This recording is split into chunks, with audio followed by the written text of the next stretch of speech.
હું સાંભળતો હતો પેલા કાકા દારૂ વેચીશું એમ ધમકી આપે, બરાબર? પેલા ભાઈ બીજો એમ કે કોઈ પણ બોલાવતો નહીં જવું. બીજું એક સેકન્ડ સાંભળો. હું છેલ્લા 3 મહિનાથી સતત રિપોર્ટિંગ કરાવું છું, જોઉં છું. અલગ અલગ ઠાકોર સમાજની નાની મિટિંગો થઈ છે, ત્યારબાદ નિર્ણયો કરાયા છે.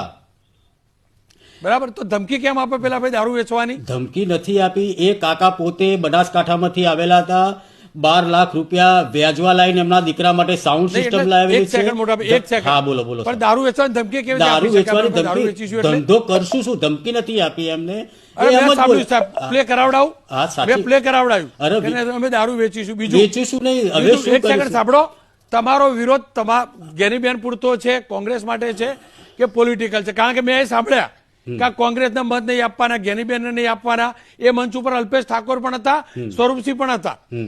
મત આલવાનો આ તે અમારા સમાજ માટેનો કોઈ વિરોધ હોય નહીં. કાકા અમે એકબીજાના પૂરક છીએ, એમને પણ અમારી જરૂર પડતી જ હોય છે. અમે લોકો સાથે મળીને જ કામ કરતા હોઈએ છીએ.